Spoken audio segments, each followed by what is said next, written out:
My son mailed me a box of handmade birthday chocolates. The next day he called and asked, "So, how are the chocolates?" I smiled and said, "Oh, I share them with your wife and the kids, they love sweets." He went quiet, then shouted. "You did what?" His voice trembled, his breathing stopped. Can you even imagine opening a box of chocolates, thinking it's a sweet birthday gift from your own son, only to discover it was meant to be a death sentence? And the craziest part?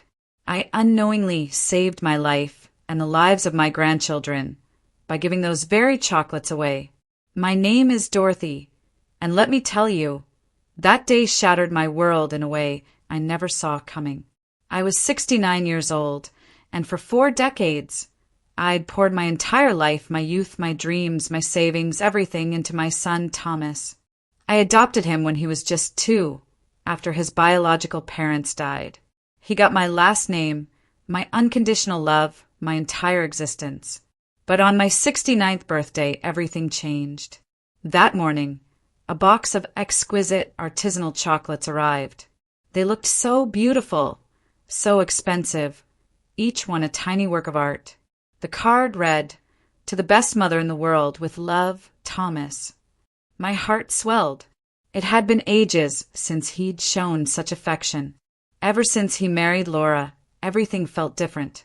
She'd swept into our lives like a storm, whispering poison in his ear. "Your mother is too nosy," she'd say. "You're too old for her to be taking care of you." And Thomas, my Thomas, the boy I'd raised with so much love, he started to change. He drifted further and further away. Visits became scarce, calls colder, hugs more distant. But I held on to hope. I truly believed he'd come back to me.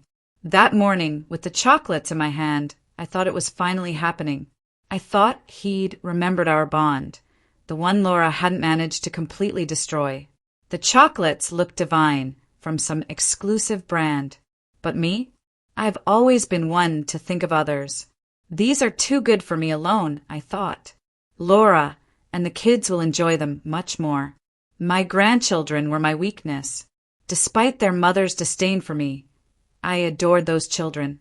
They were my Thomas's extension, the only pure thing left in that toxic relationship. So, I rewrapped the box and drove to their house, just a short distance from my home in upstate New York.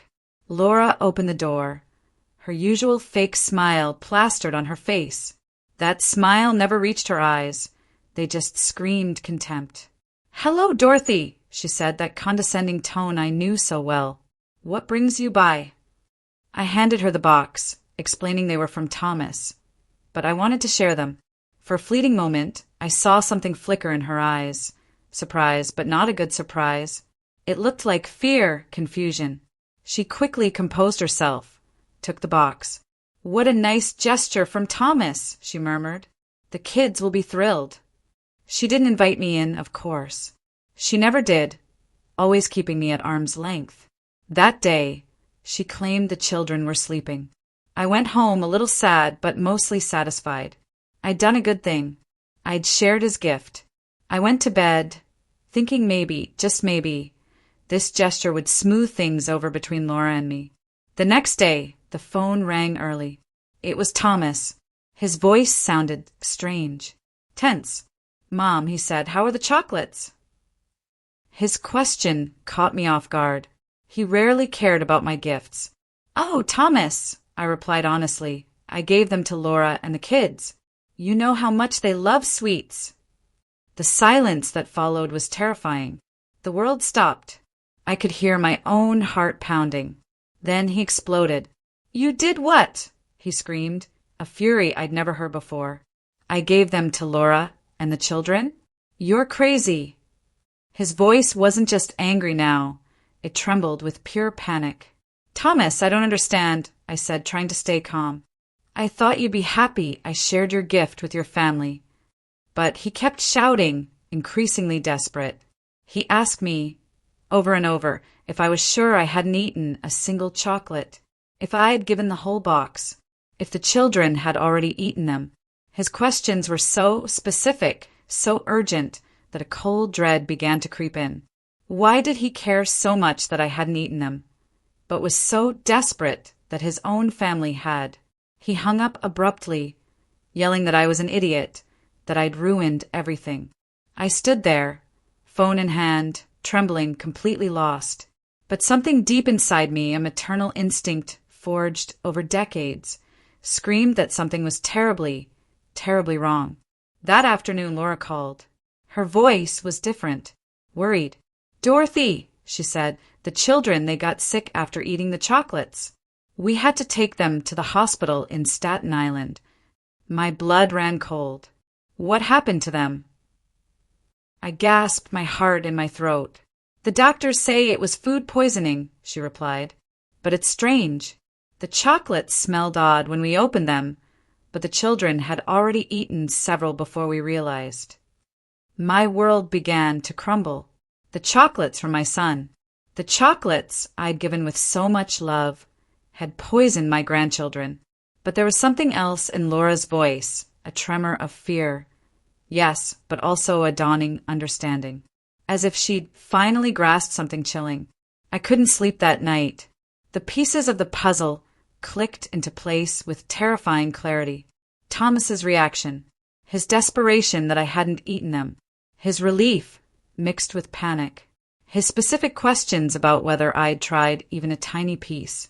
And then, like a lightning bolt in the darkness, the brutal truth slammed into me.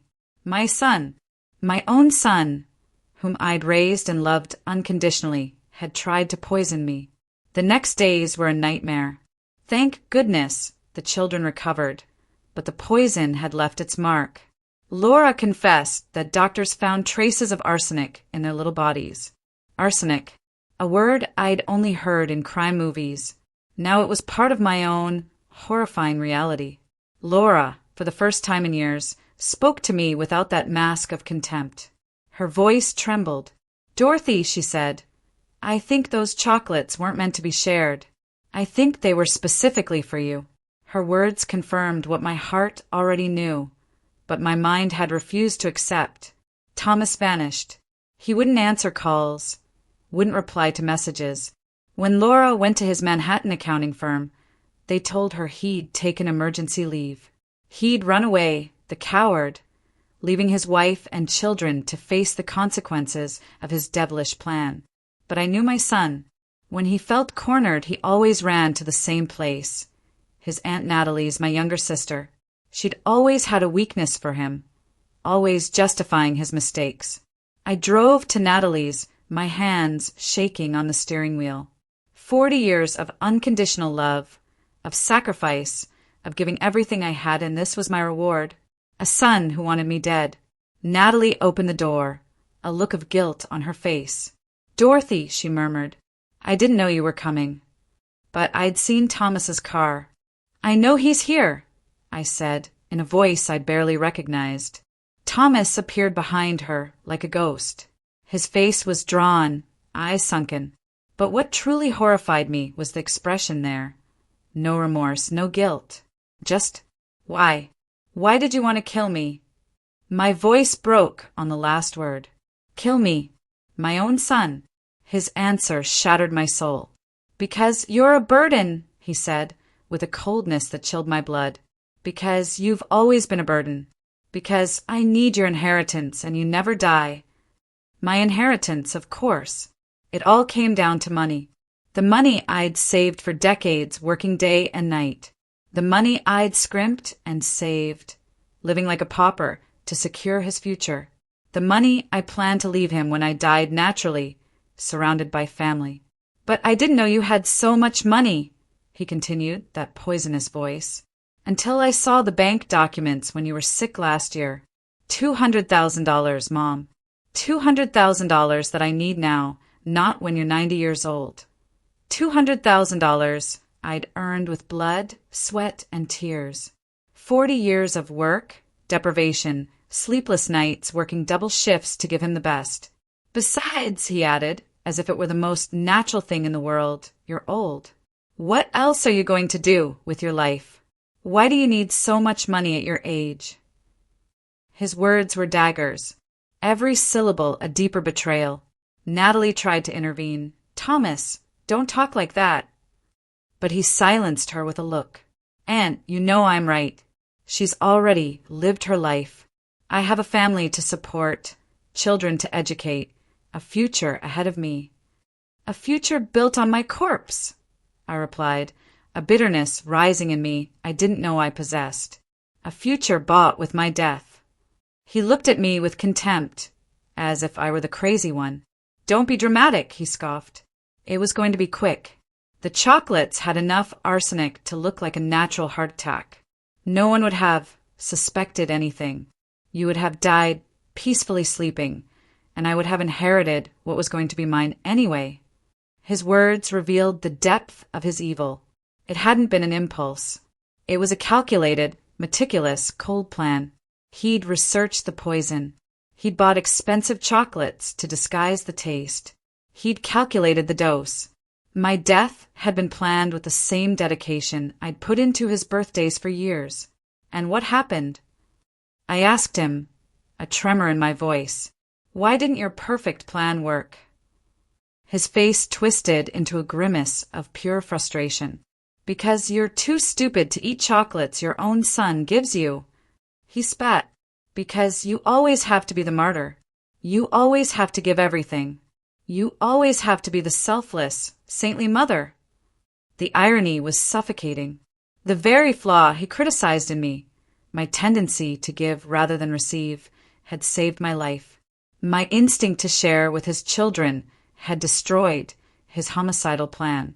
But the worst part, he continued, his anger rising, is that now Laura knows everything. The children were about to die because of you, because of your damn compulsion to share what doesn't belong to you. He blamed me after trying to murder me. He blamed me for poisoning his own children.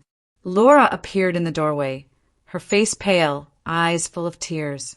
She'd heard everything, the final confirmation that her husband had not only tried to kill his mother-in-law, but had been willing to sacrifice his own children. Thomas, she said, her voice broken. How could you? How could you put our children in danger? He turned to her with the same coldness he'd shown me. Because nothing was going to happen, he replied. Because the poison was for her, not for you. But you knew I always share everything with the children. Laura yelled. You knew there was a chance they would eat those chocolates. Thomas shrugged, as if talking about the weather.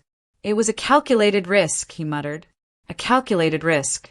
The children I had helped raise, who filled my afternoons with joy, had been a calculated risk in his plan to murder me. In that moment, I understood. The son I had raised, adopted, loved as if he were my own, had died a long time ago. The man before me was a stranger, a dangerous stranger who had looked me in the eye for years while planning my death. It's over, I told him, a calm spreading through me that even surprised myself. Everything is over between us. He laughed, a bitter, cruel laugh. What are you going to do, Mom? Call the police? Report your own son? You know, you'll never do that. You're too weak. Too weak. For 40 years I had been too weak. Too weak to say no, to set limits, to see that my unconditional love had twisted him into a monster. But that day in that house, before the raw evidence of his absolute betrayal, something shifted inside me. You're right, I told him. I've been too weak for too long. But that ends today. I turned and walked towards the door. Wait and see what a weak woman can do when she finally finds her strength. His screams followed me into the street. He yelled that I was an ingrate, that after everything he had done for me, I was abandoning him. Everything he had done for me. The height of cynicism. Trying to kill me was, in his twisted mind, something he had done for me. That night, in the solitude of my home, I cried as I hadn't cried in decades. I cried for the son I'd lost, for the wasted years, for the love betrayed. But most of all, I cried for the woman I had been. Naive, permissive, blind to the evil growing right before my eyes. When the tears stopped, I made a decision. Thomas was right about one thing. I was too weak. But that weak woman was dying tonight. Tomorrow, a new Dorothy would be born. A Dorothy who had learned that love without limits isn't a virtue, it's complicity. A Dorothy who had discovered that sometimes to protect yourself, you have to become what your enemies least expect. My phone rang. It was Stanley, my lawyer, an old family friend. "Dorothy," he said, "Laura called me. She told me everything. Are you all right?" For the first time in days, I smiled. "I'm perfect, Stanley, and I have work for you." The transformation wasn't immediate, but it was total. Over the next few weeks, while Thomas probably thought he'd emotionally destroyed me, I was building the foundations of my revenge. First, I moved. I couldn't stay in that house where I'd raised a viper. Stanley helped me find an apartment in the most exclusive area of the city, the Upper East Side. A penthouse with a panoramic view, costing more in 1 month than Thomas earned in 3. When I signed the lease, I saw the surprise in the real estate agent's eyes. A 69-year-old woman, modestly dressed, paying cash for a luxury apartment. "It's for my retirement," I told her with a smile. I decided it was time to treat myself. Retirement. What a liberating word. I was retiring from being a mother, retiring from being a victim, retiring from being the woman who gave everything and asked for nothing in return. The apartment was spectacular. Marble floors, floor-to-ceiling windows, a kitchen that looked like it was out of a magazine. But what I loved most was the study, a quiet space where I could plan, think, and become the strategist Thomas never imagined I could be. Stanley was my first ally. For years, he'd handled my basic legal affairs. Now, I needed a legal warrior to help me systematically dismantle the life of the man who'd tried to murder me. "Dorothy," he told me in our first serious meeting, "this is going to be brutal. Thomas isn't going to give up easily. He's going to fight. He's going to lie. He's going to try to manipulate." I leaned back in his leather chair and looked him straight in the eye. Stanley, he underestimated me for 40 years. Now, it's my turn to surprise him. First, we secured my money. Thomas knew about my main account, but not the other 3. He didn't know about the certificates of deposit I'd religiously renewed every year. He didn't know about the stocks I'd bought with extra money from weekend jobs. He didn't know his stupid mother had built a modest but solid financial empire. In total, Stanley told me after reviewing all the documents, we're talking about almost $400,000, not $200,000 as he believes. $400,000. 40 years of sacrifice turned into economic power. 40 years of living like a poor woman to die like a queen. But money was only a tool. The real weapon was information. Stanley hired a private investigator, a former police officer named Robert, who specialized in family cases. What we discovered in the following weeks left me speechless. Thomas hadn't just planned my death for the inheritance. He had debts I knew nothing about. Gambling debts. Debts with loan sharks.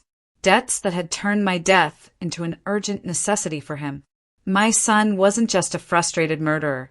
He was a bankrupt gambler who had bet his family's future and mine away. "Here's the evidence," Robert said, handing me a folder full of photographs, documents, bank records. "Your son owes more than $50,000 to very dangerous people. People who don't accept excuses." The photographs showed him in Atlantic City casinos, in clandestine betting houses in Queens, in nighttime meetings with threatening-looking men. He'd mortgaged the house where he lived with Laura without telling her. He'd pawned his wife's car. He'd emptied the children's savings accounts to pay interest. My son wasn't just a murderer. He was a thief who had stolen his own family's future. "Laura doesn't know anything about this," Robert continued. "He's been lying to her for months. He tells her he has problems at work, that payments are late. But the truth is he's using the house money to gamble." The information was devastating, but it was also perfect. Thomas had built his own prison with his lies and addictions. I just had to push the bars to make everything collapse. Meanwhile, he thought he had defeated me. 3 weeks passed since our confrontation at Natalie's, and I hadn't given a sign of life. No calls, no showing up at his house, no drama. In his narcissistic mind, this confirmed his theory. I was too weak to face him, but I was working. Every day from my new apartment, I coordinated the next moves with Stanley. Every night, I reviewed Robert's reports, learning more about the monster my son had become. Every dawn, I planned the next step of my meticulous revenge. The first phase was psychological. I needed Thomas to feel like he was in control, that he had one.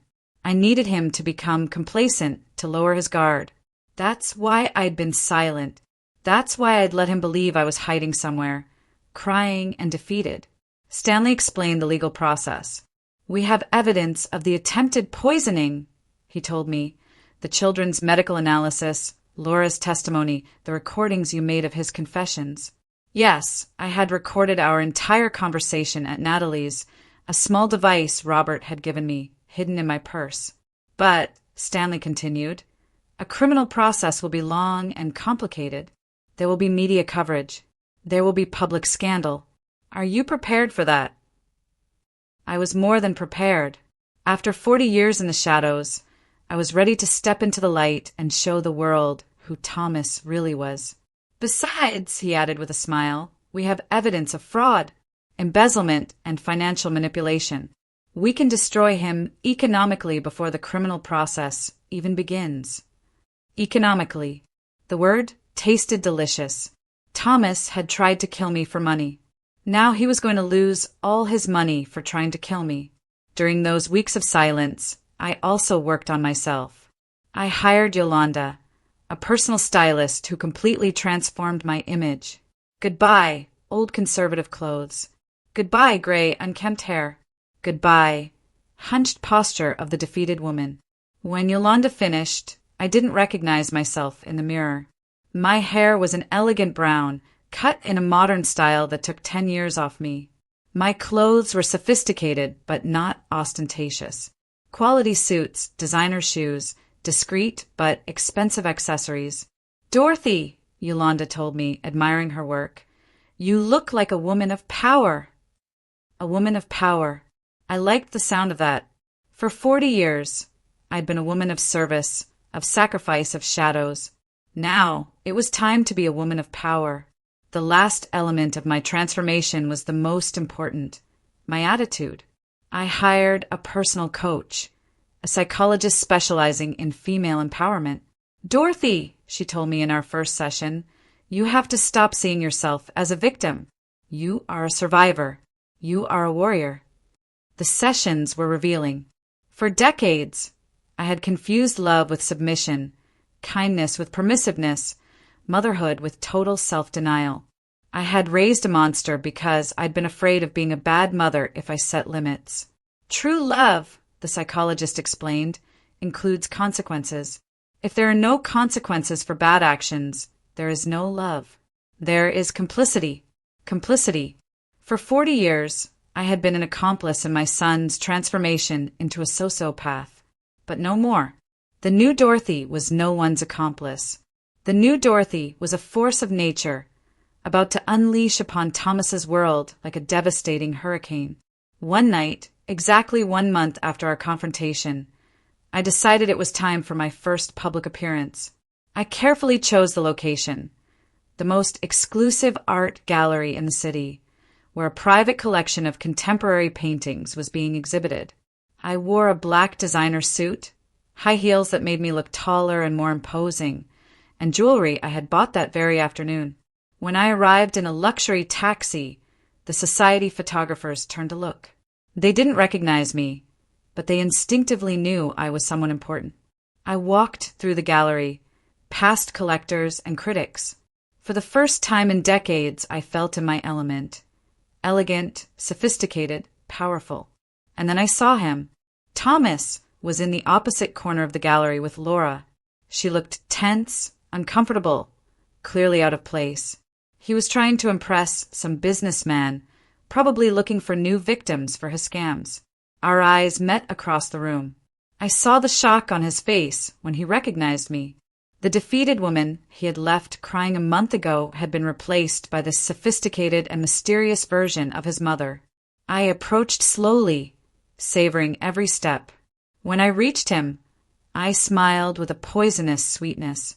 "Hello, Thomas," I said, my voice dripping with controlled power. "What a surprise to run into you here." His face had gone pale. Laura looked at me with a mixture of admiration and confusion. The businessman, talking to Thomas, turned towards me, curious. "Mom," he stammered, "what are you doing here?" His voice trembled slightly. For the first time in his life, my presence intimidated him. "I'm enjoying my retirement," I replied, taking a sip of champagne. I decided it was time to treat myself. The word retirement echoed in the air like a veiled threat. The businessmen looked at us with interest. Obvious family tension, but also obvious I wasn't the victim they'd imagined. "Retirement?" one of them politely asked. "What are you retiring from, ma'am?" "From being too generous," I replied, without taking my eyes off Thomas. Sometimes when you give too much, people get used to receiving. There comes a point where you have to stop giving and start collecting. Collecting. The word floated in the air like a promise of a storm. Thomas knew exactly what it meant. His time of taking without giving had ended. He knew the hunt had begun, and now he was the prey. The next days were of exquisite tension. Thomas knew something had changed, but not what. He'd seen me at the gallery, transformed, and it made him uneasy. He started calling me obsessively, but I didn't answer. I let his calls go to voicemail, where I could hear his growing nervousness. "Mom, answer the phone," he'd say. "We need to talk. I need to know what you're planning." "What are you planning?"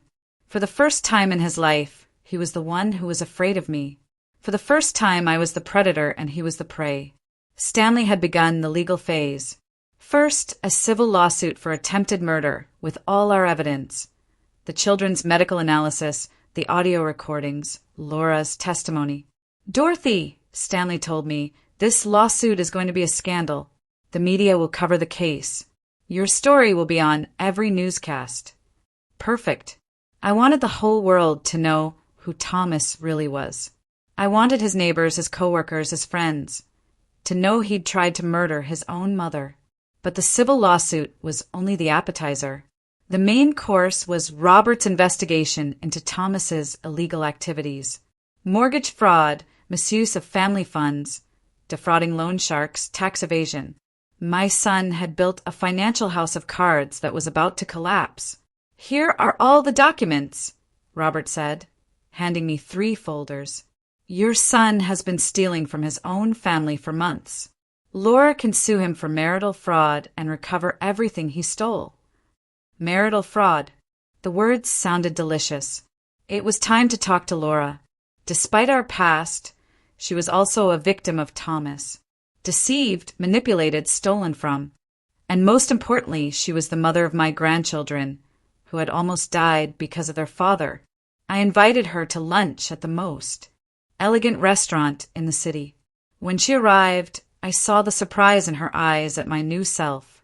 I was no longer the modest, resigned mother-in-law she had known. I was a woman of power. "Laura," I said after we ordered our turkey clubs, "we need to talk." She nodded nervously, knowing something big was coming. "I know everything about Thomas's debts.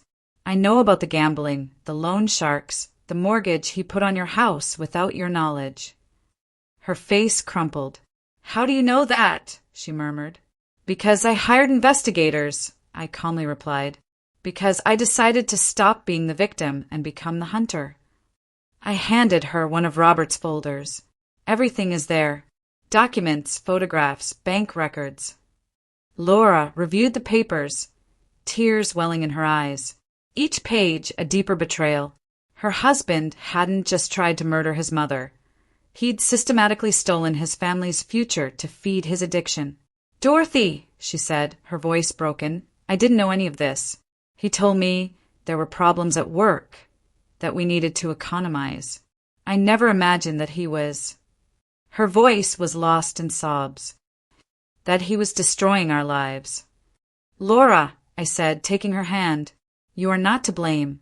Thomas deceived both of us, but now we have an opportunity for justice." I explained my plan. She could file a lawsuit for marital fraud. recover the house, protect the children's future. I would help with legal expenses. But, I added firmly, I need you to testify against Thomas. I need you to tell the whole truth about the chocolates, about his confession, about everything you've seen. She didn't hesitate. Of course, she said. It's the least I can do. While we ate our mashed potatoes, Thomas arrived at the restaurant. It was no coincidence. He had been following her, worried about this meeting between his wife and his mother. When he saw us together, documents spread across the table. His face twisted into a mask of panic. He approached, agitated. "What are you doing?" he demanded, his voice tense. "What are you talking about?" His desperation was palpable. He knew his world of lies was collapsing. "We are talking about you," I replied with a cold smile. "We are talking about your debts, your lies, about how you have been stealing from your own family." Thomas looked at the documents, and his face completely fell. "Laura," he pleaded with his wife, "don't listen to this crazy old woman. She's trying to manipulate you to separate us." Crazy old woman. Even in that moment of total panic, he couldn't stop insulting me. Incapable of remorse. "Thomas," Laura told him, in a voice I hadn't heard before, a voice full of strength and determination. "I know everything now. I know about the gambling, about the debts, about the mortgage. I know you have been lying for months." He tried to deny it, but she interrupted him. "And I know you tried to kill your mother." She shouted the last words, drawing the attention of the entire restaurant. Diners turned towards us, murmuring. Thomas realized he was being watched and lowered his voice, but his desperation was evident. "Laura, please," he whispered. "We can fix this. We can work it out together. You don't need to listen to this woman. She has always tried to separate us, always manipulating, always blaming others, never taking responsibility." "No," Laura replied firmly. "No more. No more lies. No more manipulation. I am going to protect our children, and that means taking them away from you." She got up, picked up her purse, and headed for the exit. "My lawyers will be in touch with you." Thomas stood there next to our table, trembling with rage and impotence. When Laura left, he turned to me, a fury in his eyes that reminded me why I had decided to destroy him. "This is your fault," he hissed through clenched teeth. "You ruined my marriage. You destroyed my family." "I didn't destroy anything," I replied with supernatural calm. "I only brought the truth to light. Your marriage was ruined when you decided to become a liar and a thief. Your family was destroyed when you decided to try to murder your mother." I stood up and looked him directly in the eyes. "And this is just beginning." His threats followed me into the street. "You're going to regret this," he yelled as I walked toward my taxi. "You're going to pay for destroying my life." He had tried to destroy mine, literally, and now he complained because I was defending myself. That night, Stanley called me. "Dorothy, the lawsuit is already in process. The media have started calling. They want interviews. They want your side of the story." It was exactly what I had expected. "Schedule the interviews," I told him. "It's time for the world to know the truth." The first interview was with the most watched news program in the city, Channel 5 News. I arrived impeccably dressed, with the confidence of a woman who had found her power. The journalist received me with curiosity and compassion. "Miss Dorothy," she said in front of the cameras, "tell us your story. How did you discover that your son had tried to poison you?" I told her everything. The chocolates, Thomas's reaction, the children's poisoning, his cold confession. I spoke calmly, without dramatizing, letting the facts speak. How does a mother feel when she discovers that her son wants to kill her? The journalist asked. "She feels free," I replied. "She feels free from an illusion she had maintained for 40 years. She feels free to stop protecting someone who never protected her." The interview went viral. Within hours, my story was on all social media. The comments were overwhelmingly supportive. Hundreds of women wrote to me, sharing their own stories of ungrateful children, toxic families, unrequited love. But the most satisfying part was the comments about Thomas. His coworkers recognized him as the son who had tried to murder his mother. His neighbors looked at him with contempt. His friends distanced themselves. The scandal followed him everywhere. At the supermarket, people pointed and whispered. At work, colleagues avoided him. Leaving his house, he felt the judgmental stares of the entire neighborhood. But I knew this was only the beginning. Public humiliation was satisfying, but true justice was yet to come. The legal processes, the loss of his assets, the complete destruction of the life he had built on lies and betrayals. Thomas had underestimated the woman he had raised. He had thought he could get rid of me, like throwing away a piece of paper. Now he was discovering he had awakened a monster much more powerful and ruthless than himself. The hunt had officially begun, and I was a predator who had waited 40 years to show her claws. The legal process advanced like an unstoppable avalanche. Stanley had filed all the lawsuits simultaneously: attempted murder, family fraud, aggravated fraud, and a civil lawsuit for emotional damages amounting to $500,000. Thomas woke up one Monday to discover his life had exploded into 1,000 pieces. His bank account was immediately frozen. His few remaining savings were blocked. His salary was garnished. Overnight, he was penniless. "Dorothy," Stanley reported with satisfaction, "your son is broke. He cannot afford a decent lawyer. He's going to have to settle for a public defender. A public defender against the best law firm in the city." The battle was unequal from the start, but the most delicious thing was seeing his social world crumble. My TV interview had caused such a scandal that the media began investigating Thomas's life more deeply. Soon his gambling debts, his scams against coworkers, and his systematic lies came to light. His boss called him into an urgent meeting. "Thomas," he said, "the company cannot afford to have its name associated with this scandal. You are terminated, effective immediately." 20 years at the same company, eliminated by a scandal he himself had created. The loan sharks who had been pressuring him saw the news and accelerated their collections. They knew if they didn't act fast, they wouldn't recover a dollar. They started showing up at his house, calling him at all hours, threatening him. One night, while I was enjoying a glass of wine in my luxury apartment, Laura called. She was crying. "Dorothy," she sobbed. "Men came to the house, armed men. They said if Thomas doesn't pay them tomorrow, they're going to take the house and everything in it." "Where is Thomas?" I asked. "He disappeared," she replied. "When he saw those men, he ran out the back door. He left me alone with the children to face those criminals." Cowardly until the end. When things got tough, he abandoned his family to save his own skin. "Laura," I told her firmly, "take the children and go to your mother's house tonight. Tomorrow morning, we are going to fix this." The time had come to show my next hand. The next morning, I arrived at Thomas's house, accompanied by Stanley and 2 bodyguards I'd hired. The loan sharks were there, inspecting the property, calculating what they could take.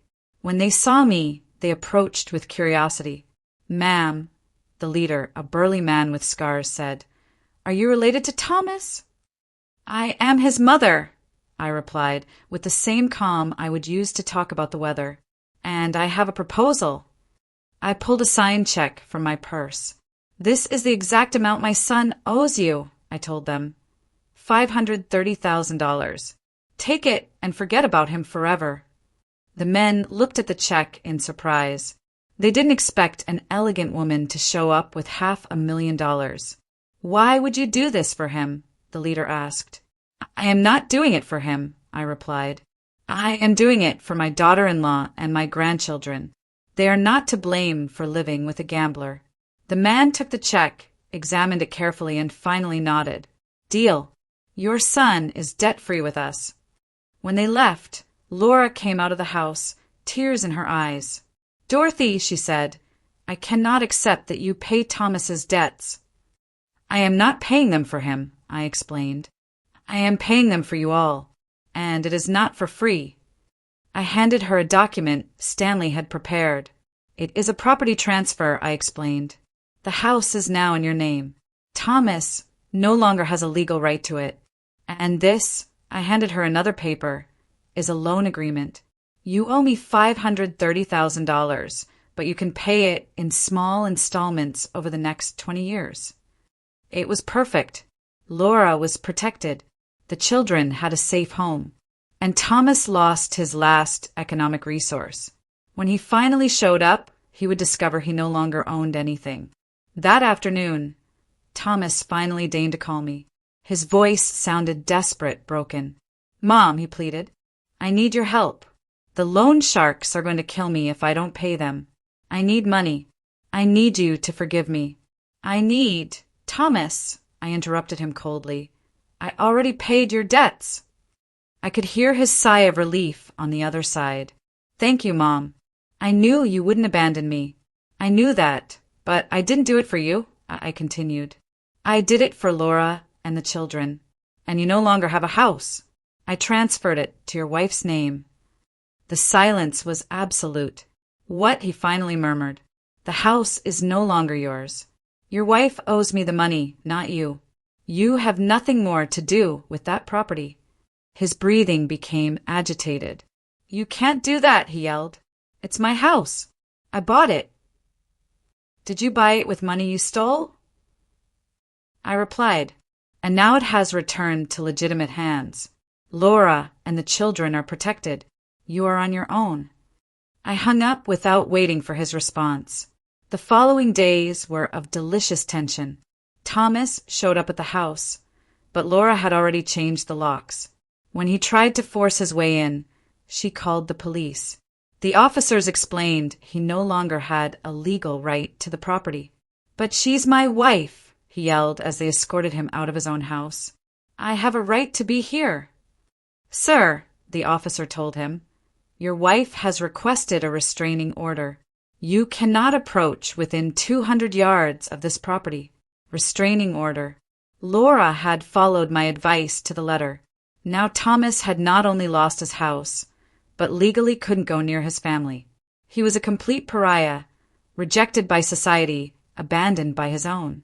Homeless, jobless, penniless, Thomas was forced into cheap, rundown motels. But even that became unsustainable when the media started following him. Reporters constantly harassed him, asking about the attempted murder, his debts, his gambling. One night, desperate and humiliated, he decided to do something he considered intelligent, but which turned out to be the final nail in his destruction. He created a social media profile and began live streaming, trying to tell his side of the story. "My mother is crazy," he said, in front of his phone camera from a dirty motel room. "She is making all this up because she wants attention. I never tried to poison anyone. The chocolates were normal. She is manipulating my whole family against me." But the internet doesn't forgive. Users bombarded him with specific questions he couldn't answer. "Why was there arsenic in the chocolates?" they asked. "Why did your children get poisoned?" they insisted. "Where is the proof that your mother is lying?" His broadcast went viral, but not as he expected. It went viral as an example of pathological narcissism, as a live confession of a man who couldn't accept responsibility for his actions. The comments were brutal, ruthless, merciless. "This guy really thinks we're stupid," someone wrote.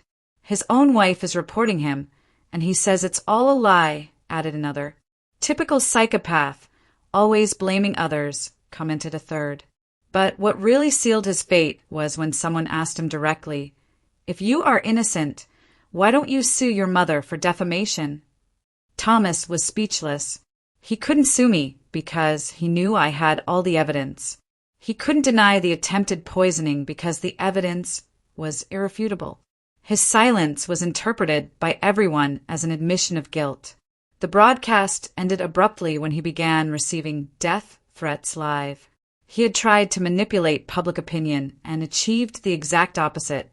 The next day, clips of his broadcast were on every newscast. Behavioral analysts dissected him as a case study of malignant narcissism. Psychologists explained on television how his inability to accept responsibility was typical of antisocial personalities. Thomas had achieved something I couldn't have achieved with the best public relations team. He had destroyed his own reputation so completely and publicly that there was no turning back. He had become the national villain, the symbol of filial ingratitude taken to the extreme. But for me, the most satisfying thing wasn't his public humiliation. It was the tranquility I saw in Laura's eyes when I visited her, the security my grandchildren felt in their own home, the peace I had found by moving away from the toxicity that had dominated my life for decades. Formal justice was still in process, but poetic justice had already been served. The son who had tried to kill me for money now didn't have a single dollar. The man who had scorned my love now begged for my forgiveness. The manipulator had been exposed and rejected by everyone. And I, the victim who had spent 40 years in silence, had finally found my voice. The months that followed were of total transformation. While Thomas sank further into his misery, I flourished as never before. The luxury apartment became my sanctuary, a place where, for the first time in decades, I could breathe without the weight of constant manipulation. Stanley kept me informed of the legal cases. Dorothy, he told me, the district attorney is very interested in prosecuting Thomas for attempted murder. The evidence is overwhelming. The audio recordings, the medical testimonies, his own confessions. Everything formed a solid, irrefutable case. Furthermore, Stanley continued with a smile, his public defender is trying to negotiate a plea bargain. He knows he cannot win this case. A plea of guilty would mean Thomas would have to publicly admit, in front of a judge, that he had tried to murder his own mother. But what truly filled me with satisfaction was seeing Laura bloom after breaking free from her toxic marriage. Without the constant lies, the financial stress, the emotional manipulation, she had returned to being the strong woman I had glimpsed years ago. "Dorothy," she told me during one of our weekly lunches, "for the first time in years, I feel free. The children are happy, safe. They sleep peacefully for the first time in months. Seeing my grandchildren recover their innocence, seeing their sincere smiles, was worth more than any revenge I could plan." One afternoon, enjoying coffee on my apartment terrace, I received an unexpected call. It was Natalie, my sister. Her voice sounded embarrassed, guilty. "Dorothy," she said, "I need to talk to you. I need to apologize." I decided to receive her at my house. When she arrived, the difference between us was abysmal. I looked elegant, serene, empowered. She looked consumed by guilt and shame. "Dorothy," she began, tears in her eyes, "I knew Thomas had problems, but I never imagined he was capable of trying to kill you." "Natalie," I replied with a calm that surprised me, "you always knew there was something wrong with him. You always justified him. You always protected him from the consequences of his actions." She nodded, unable to deny the truth. "I know I was an accomplice to his behavior. I know I failed you as a sister.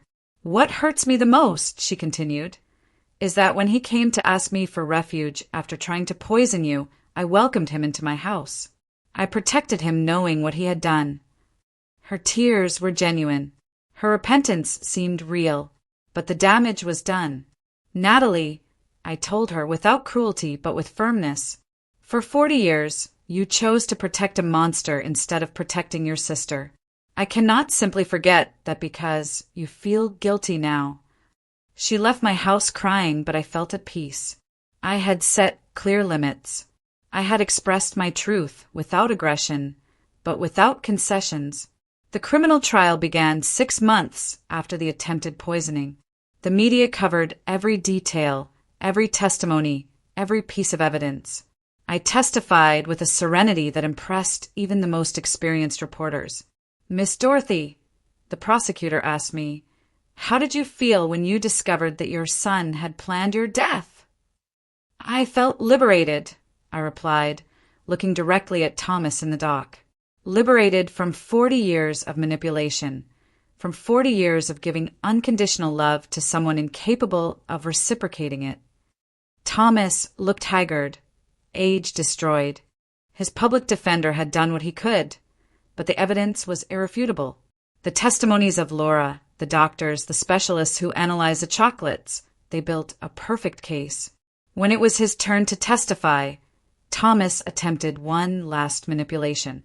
"I loved my mother," he declared with false tears. "This is all a terrible misunderstanding. I never wanted to hurt anyone." But his own recordings betrayed him. When the prosecutor played the audio where he confessed his plan, his version completely crumbled. The jury deliberated for barely 2 hours. Guilty of attempted first-degree murder. Guilty of endangering the lives of minors.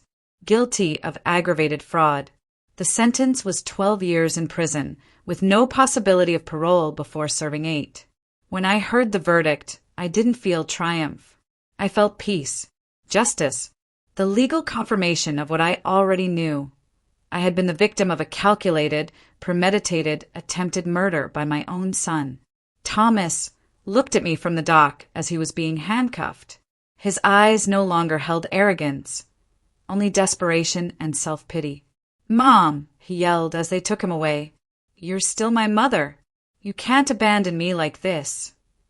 But I remained motionless, serene, watching him move away towards his inevitable destiny. The civil cases were quickly resolved after the criminal conviction. The lawsuit for emotional damages resulted in a compensation of $300,000, which Thomas, of course, couldn't pay from prison. But the symbolism was important. The legal system had officially recognized the harm he had caused me. Laura obtained a divorce and full custody of the children. Thomas lost all his parental rights after being found guilty of endangering their lives. My grandchildren were finally legally protected from their father's toxic influence. One afternoon, organizing my new legal documents, I found a letter I had written but never sent years ago. It was a letter of thanks to Thomas for being the best son in the world. I read it and couldn't help but laugh bitterly. How blind I had been, how naive, how completely disconnected from reality. I decided to write a new letter, but this time for myself. "Dear Dorothy," I wrote, "for 40 years, you confused love with complicity. You confused kindness with permissiveness. You confused sacrifice with virtue. Today, I celebrate that you have finally learned the difference." On my 70th birthday, I hosted a small celebration in my apartment. I invited Laura and the children, Stanley and his wife, Yolanda my stylist, Robert the investigator, the people who had helped me rebuild my life, who had supported my transformation. When I blew out the candles, I made a silent wish that no woman would have to wait until her 70s to find her strength, to set limits, to defend herself from those who abused her love. That night, alone in my apartment, I reflected on the journey I had undertaken, from silent victim to empowered woman, from selfless mother to a person who valued herself, from a woman who gave everything without receiving anything to a woman who had learned that self-love is not selfishness. It is survival. Thomas had wanted to kill me, to steal my money, but he had achieved something completely opposite. He had awakened a woman I didn't know existed within me, a woman strong, intelligent, capable of fighting for what belonged to her. Formal justice had been served, but the real victory was personal. I had recovered my dignity, my autonomy, my right to live without fear or manipulation. 2 years after the sentencing, my life had found a balance I never thought possible. The emotional wounds had healed, not with forgetting, but with wisdom. I had learned that healing doesn't mean forgetting, but integrating the pain into a new, stronger version of yourself. My daily routine was a testament to my newfound freedom. I woke up without the weight of the anxiety I had carried for decades. I had scrambled eggs and bacon for breakfast while reading the financial news, because I had decided to learn to manage my investments personally. Stanley had introduced me to Oscar, an ethical financial consultant who taught me that money could be a tool for empowerment, not just for survival. "Dorothy," Oscar told me, "you have enough capital to live comfortably for the rest of your life and leave a considerable inheritance." Inheritance, the word that had motivated the attempted murder, now had a completely different meaning. I had decided to create a trust for my grandchildren, administered by Laura until they turned 25. I also established a foundation to help older women, victims of family abuse. My traumatic experience had turned into a social purpose. The children visited my apartment every weekend. Seeing their little faces light up when they arrived was the most powerful medicine for any residual sadness. "Grandma Dorothy," little N would say, "why doesn't Dad live with us anymore?" These were difficult questions that Laura and I had learned to answer with age-appropriate honesty. "Dad made choices that hurt a lot of people," Laura would explain. "Sometimes when someone hurts others, they have to go to a special place to learn how to behave better." The children accepted these explanations with the natural resilience of childhood, but I knew they would eventually need more details. One afternoon, playing with my grandchildren in Central Park near my apartment, I saw an older woman sitting alone on a bench. She looked sad, lost, with that expression I knew too well. I approached and started a conversation. "I'm Yolanda," she told me. Not Yolanda the stylist, but another woman who coincidentally had the same name. "I live with my son and his wife, but I feel invisible. They treat me like a burden." Her story resonated deeply. It was like seeing my past reflected. I told her my experience without dramatic details, but with the honesty of someone who had traveled through the same darkness. "Yolanda," I told her, "you do not have to accept being treated as a burden. You have rights. You have value. You have options." That conversation became the germ of something bigger. I began organizing weekly meetings in my apartment for older women facing similar situations. We called it the Circle of Strength. Every Thursday afternoon, my living room filled with stories of survival, mutual support of women rediscovering themselves. Stanley helped me formalize the foundation. It was finally called the Dorothy Foundation for the Dignity of the Older Woman. Our first project was a temporary shelter for elderly women victims of family abuse. The second was a free legal assistance program. The media began calling me to talk about elder abuse. My story had resonated so much that I became, without seeking it, a voice for other victims. Family abuse doesn't always leave visible bruises, I would say in interviews. Sometimes the abuse is emotional, financial, psychological. One morning, exactly 3 years after the attempted poisoning, I received a letter from prison. It was from Thomas. My first impulse was to throw it away unread, but curiosity won out. I opened it with trembling hands. "Dear Mom," it began in shaky handwriting, "I know I don't deserve your forgiveness, but I need you to know that I've been reflecting on what I did." The letter continued with what seemed like genuine apologies, expressions of remorse, promises of change. But there was something in the tone that felt familiar, subtle manipulation, an attempt to elicit pity. "I've been going to psychological therapy," he wrote. "The psychologist says I have deep issues that come from my early abandonment, from the death of my biological parents." Even from prison, he continued to blame others for his decisions.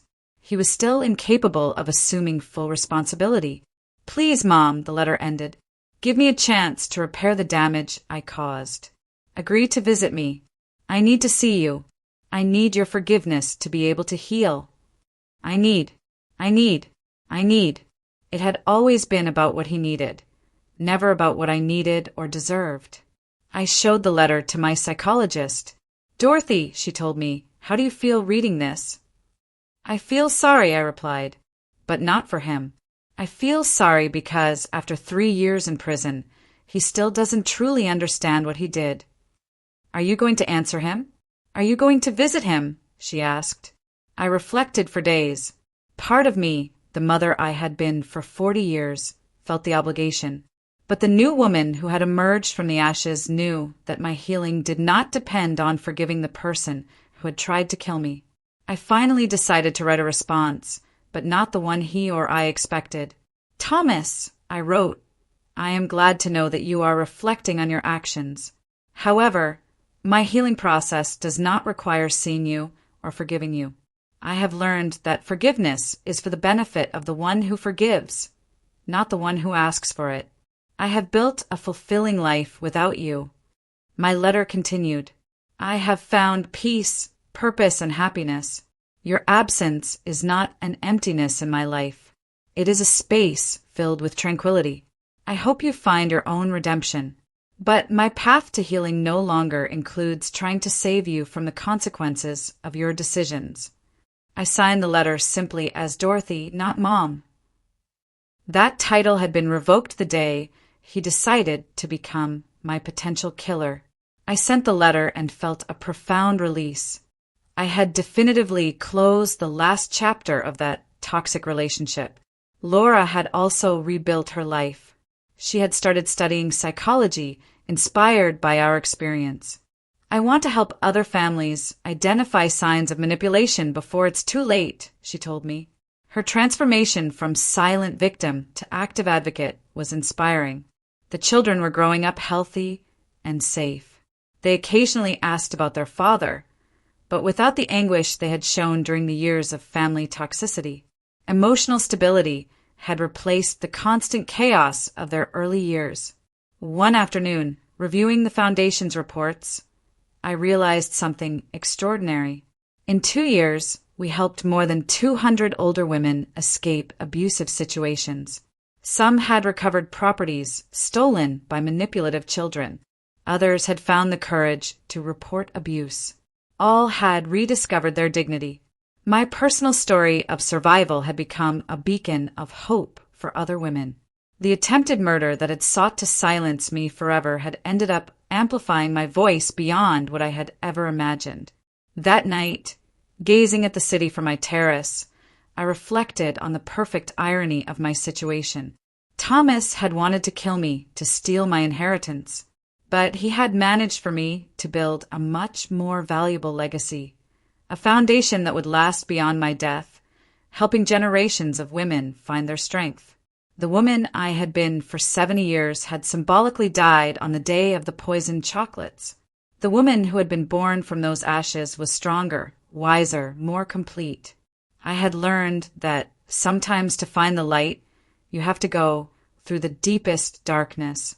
My revenge had been complete, but not because of Thomas's destruction, but because of my own reconstruction.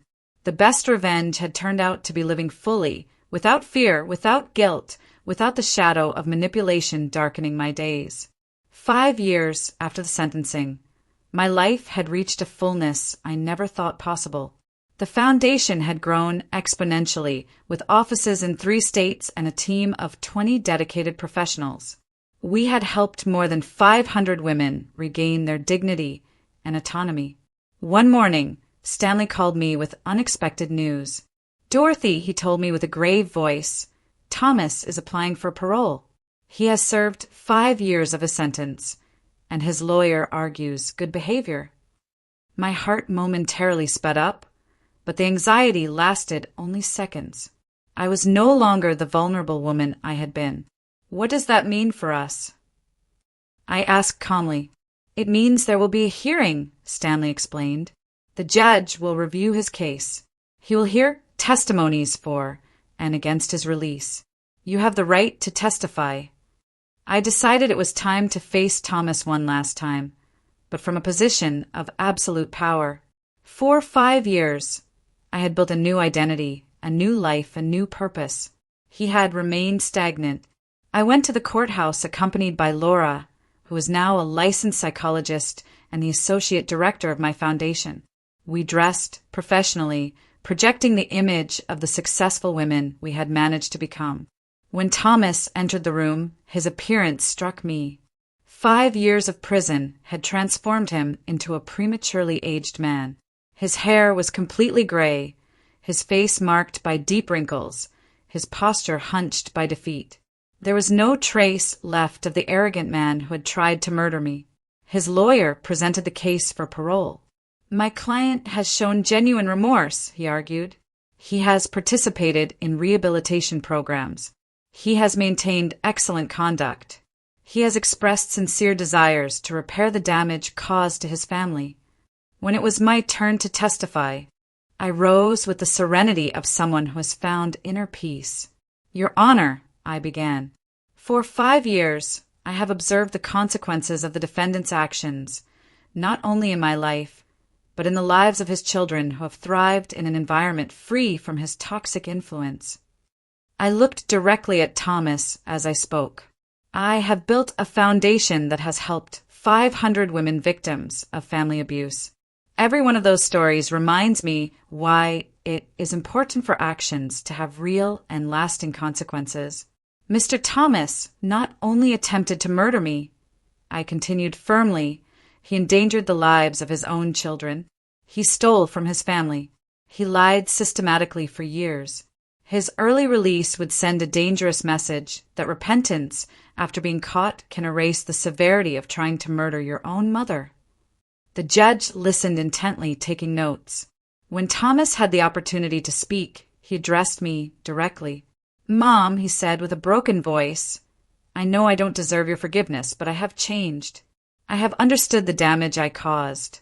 I have spent 5 years reflecting on my mistakes. His words sounded rehearsed, calculated to generate compassion, but they no longer had power over me. Thomas, I replied calmly, you lost the right to call me mother the day you decided to become my potential killer. 5 years in prison do not erase 40 years of manipulation or the trauma of discovering that your own son wanted to see you dead. Laura's testimony was devastating for his chances. As a professional psychologist, she explained to the judge the patterns of narcissistic and manipulative behavior she had observed for years. The children have prospered without their father's presence, she declared. They have developed emotional stability, security, confidence. His release would represent a setback in their psychological development. The prosecutor presented evidence that Thomas had attempted to contact loan sharks from prison, suggesting his gambling addiction problems persisted.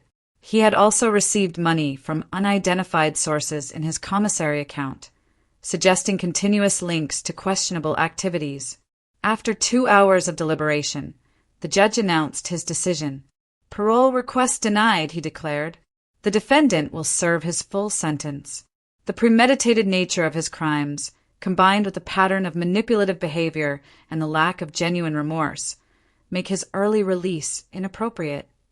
Thomas slumped in his chair. His 5 years of good behavior and mandatory therapy had not been enough to convince the legal system that he had truly changed. He would have to serve 7 more years before being eligible for parole again. When we left the courthouse, I felt a deep but tranquil satisfaction. It was not vengeful triumph, but the confirmation that justice had prevailed. Thomas would pay fully for his crimes, while I continued to build a legacy of hope and empowerment. That afternoon, during the weekly meeting of our Circle of Strength, I shared the experience with the women. Today, I face my aggressor once more, I told them, but no longer from fear or vulnerability. I faced him from the power I have built during these years. Yolanda, the woman I had met in the park years ago, now coordinating one of our programs, raised her hand. Dorothy, she said, your story has taught us that it is never too late to reclaim our dignity. At 70, you found your strength. I found mine at 65. That night, alone in my apartment, I wrote in my diary, today I definitively close the darkest chapter of my life. Thomas will remain in prison 7 more years, but I no longer live in the emotional prison he built for me. I am free. I am powerful. I am whole. Looking out the window at the illuminated city, I reflected on the path traveled, from silent victim to advocate for other victims, from invisible woman to recognized community leader, from selfless mother to a woman who had learned that self-love is not selfishness, it is survival. The transformation had been painful, but necessary. Like a butterfly that must destroy its cocoon to fly, I had to destroy the permissive version of myself to become the strong woman I always had the potential to be. Tomorrow, I would continue my work at the foundation. I would continue helping other women find their voice. I would continue building a legacy that transcended personal revenge. Because I had learned that the best response to an attempt at destruction is not reciprocal destruction, but the construction of something beautiful and lasting. Thomas had wanted to eliminate me to steal my monetary inheritance. He had achieved exactly the opposite. He had awakened a much more valuable inheritance in the form of strength, wisdom, and purpose that I now shared with hundreds of women. Justice does not always come fast, but when it comes, it is complete and definitive. 10 years had passed since the day that changed my destiny forever. Now, at 79, I contemplated my life with a deep satisfaction I never thought possible. The Dorothy Foundation had grown to become a recognized national institution, with shelters in 8 cities and a legal assistance program that had helped more than 2,000 women. My grandchildren, now teenagers, visited every weekend. Anne was 16 and had decided to study law, inspired by our family history. "Grandma," she told me, "I want to be like you. I want to defend people who cannot defend themselves." Her younger brother Charles, who was 14, showed an extraordinary emotional maturity for his age. Laura had become a nationally recognized psychologist, specializing in family trauma. Her book, Finding Your Strength After 70, had become a bestseller. One spring morning, reviewing correspondence in my foundation office, I received a call that transported me to the past. It was the warden of the prison where Thomas was serving his sentence. "Miss Dorothy," he told me with a grave voice, "I have to inform you that your son passed away last night." The news impacted me, but not as I had expected. I didn't feel maternal pain or devastating loss. I felt a strange mixture of sadness for what could have been and relief for the definitive closing of that chapter. "What happened?" I asked with professional calm. "It was a sudden heart attack," the warden explained. "The doctors say he had developed severe heart problems, probably related to stress and depression. He died sleeping without pain."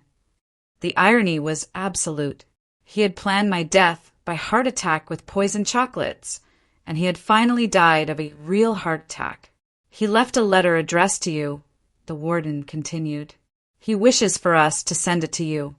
After a moment of reflection, I agreed to receive it. I needed to know his last words, not out of nostalgia, but to completely close this cycle of my life. The letter arrived 2 days later. I opened it with steady hands, without trembling or anxiety. "Dear Mom," it began in shaky handwriting. "I write this knowing that I will probably die in this prison. For 10 years, I have reflected on what I did, on the monster I became. I understand now that there is no possible forgiveness for trying to murder the woman who gave me everything." It continued, "I do not seek your compassion or your absolution. I just want you to know that my last conscious thought was of genuine regret for having failed you so profoundly. I have followed your work with the foundation from here," he wrote. "The other inmates show me newspaper articles about your achievements. It fills me with a strange mixture of pride and shame. Pride because you are extraordinary. Shame because I almost destroyed someone so valuable." The letter ended with words that surprised me with their apparent sincerity. "I die knowing that the world is a better place because you survived and prospered. I hope my death brings you the final peace you deserve. With love and eternal remorse, Thomas." After reading the letter, I put it away in my desk. I didn't feel the need to cry or to forgive posthumously. I simply felt that a very long and painful book had finally reached its last page. The funeral was a small, private ceremony. Laura, the children, Stanley, and I attended. There were no emotional or nostalgic speeches. It was a sober farewell to someone who had chosen the path of destruction and had paid the full consequences, and, with the wisdom of her 16 years, approached me after the service. "Grandma," she said, "are you sad?" "I am at peace," I replied. "Sometimes the deepest sadness is for what never was, not for what was lost." That night, in the solitude of my apartment, I wrote the final entry about Thomas in my diary. Today, I buried the son I adopted 47 years ago. But the son I truly loved died 10 years ago the day he decided to become my killer. Today, I only buried the remains of that decision. The following months were of extraordinary productivity. Without the looming shadow of Thomas, without the possibility of future legal hearings or confrontations, I dedicated myself completely to expanding the Foundation's work. We established a university scholarship program for older women who wanted to resume their studies after escaping abusive situations. We also created a research center on elder abuse directed by Laura. Our studies began to influence national public policies for the protection of older people. My personal experience had become a catalyst for broad social change. On my 80th birthday, we organized a benefit gala for the Foundation. The event brought together politicians, businessmen, academics, and most importantly, hundreds of women whose lives had been transformed by our programs. During my speech that night, I reflected on the central lesson of my experience. I have learned that kindness without limits is not virtue, I said. It is self-neglect. I have learned that unconditional love must include self-love. I have learned that sometimes to save yourself, you have to be willing to disappoint those who expect you to sacrifice yourself endlessly. My story began as a tragedy, an attempted murder by my own son, but it turned into a story of rebirth, of discovery of purpose, because I chose not to remain in the role of the victim, but to transform my pain into power to help others. When I finished my speech, the 2,000 people present stood up in an ovation that lasted 5 minutes. But what moved me the most were the tears in the eyes of Anne and Charles, my grandchildren, who looked at me with an admiration that had been earned through example and resilience. That night back home, I sat on my terrace to contemplate the city. 10 years ago, I had been a 70-year-old woman, vulnerable, manipulated, almost murdered. Now I was an 80-year-old woman, powerful, respected, with a legacy that would last generations. The most perfect revenge had turned out to be the construction of an extraordinary life. Thomas had wanted to eliminate me to steal my money, but he had managed to awaken my true potential. He had wanted to silence me forever, but he had amplified my voice until it became a chorus of empowered women. I wrote in my diary that night, I do not regret adopting him. I only regret not having understood sooner that kindness should never be practiced at the cost of self-destruction. My son wanted to kill me, but instead of destroying me, he freed me to become who I was always meant to be. The story had ended, but the legacy was just beginning. Every woman who found her strength through our programs was a victory over the mentality that had created Thomas. Every limit set, every firm no uttered, every act of self-love was a silent revolution against the culture that teaches women to give everything without receiving anything. It had taken me 70 years to find my power, but I had used every day of the last 10 to ensure that other women would not have to wait so long. That was my true inheritance. Not money, but wisdom. Not property, but purpose. Not revenge, but victory through transformation. The circle had closed perfectly and I was at peace. So, tell me, if you found yourself in a situation where the person you loved most betrayed you so profoundly, what would you have done? How would you have found your own strength? Share your thoughts in the comments below. I'm really curious to hear your perspective.